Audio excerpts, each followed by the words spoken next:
Hey, what's up, guys? Welcome back to Dating to Win, the podcast for guys who are done playing games and ready to start attracting real women with real confidence. I'm Matt Russo, your host, and today we're diving into something that has gotten weirdly complicated in 2025, and that is the art of flirting.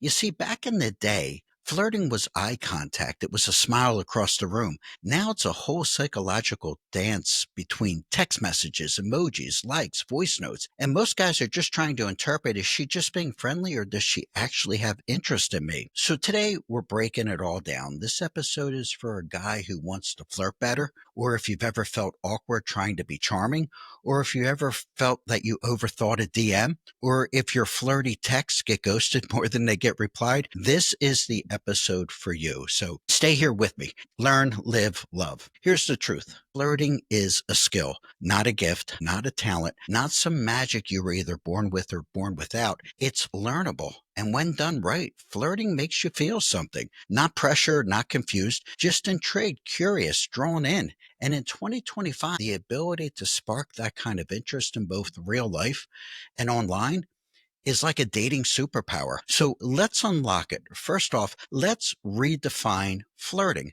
Flirting is a playful intention with a hint of intention. It's energy that says, see you, I like what I see, but I'm not chasing, but I am inviting you in. It's not manipulation. It's not desperation. It's not something weirdly perform type of thing where you try to be somebody you're not. The best flirts don't try to impress, they try to connect. They create a moment, a vibe, they create a spark. And here's the key, that spark doesn't need to be fireworks, it just needs to be real. So let's break it down. Flirting in person and flirting online are two totally different skill sets, but they both aim for the same thing, attraction through curiosity. You see, 93% of communication is nonverbal. So today, body language matters. Your smile, your eye contact, that relaxed vibe, it's all part of the equation.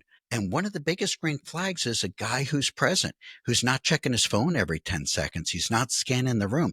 He's locked in on her, waiting for her to flirt back. Now, online and through text, you don't have body language. You have to build your vibe with words, but not long essays or thirst traps. You do it with style, with tone, and you have to have good timing. You want to text like a man who's got things to do, but has chosen to take time to message her back. That's the difference between being needy and being intriguing. So let's talk about what not to do. And trust me, I've done lots of these in my lifetime. The first thing, for doing the compliments. She has heard you're gorgeous 17 times this week. What she hasn't heard is a text that says, man, there's something in the way you talk and it just feels addictive. Like I could listen to you all day. Do you see how smooth that is? It works. Number two, don't be too available.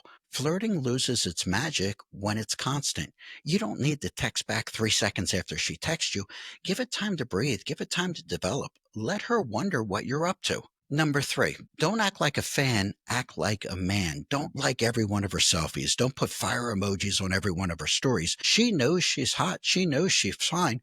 What she doesn't know is if you're the guy that can match her energy without losing yours. In 2025, flirting has gone digital, but digital doesn't mean robotic. Voice notes, great way to show your tone, your confidence, and even your humor. But don't send a 4 minute voice note. Send a 15-second voice note that has a little bit of laughter, a little sarcasm, and something that draws her in, something that invites her.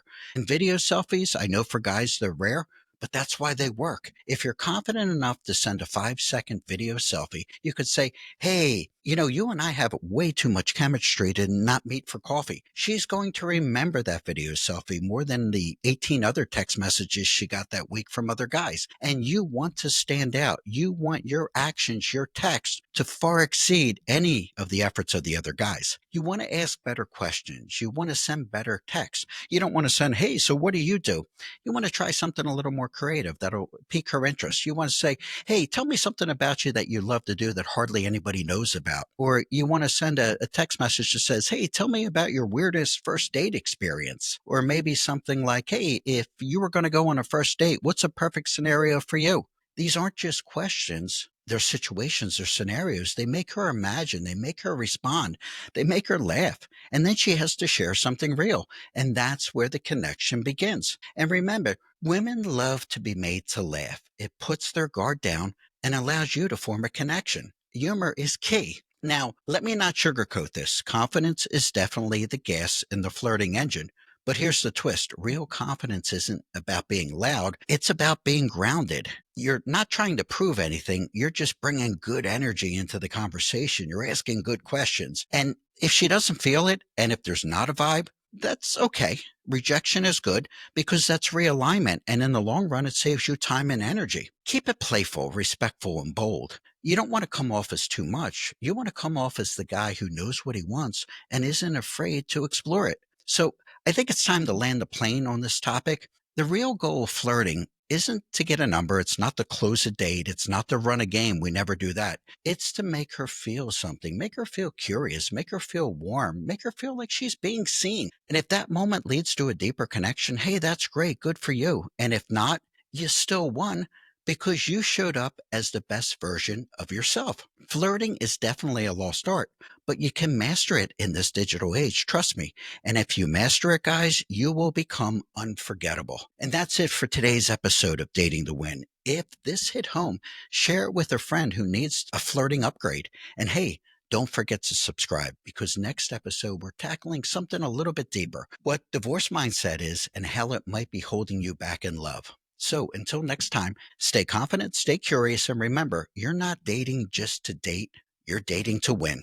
I'll see you next time. Thanks for listening to Dating to Win. If you're serious about improving your dating game, don't miss an episode.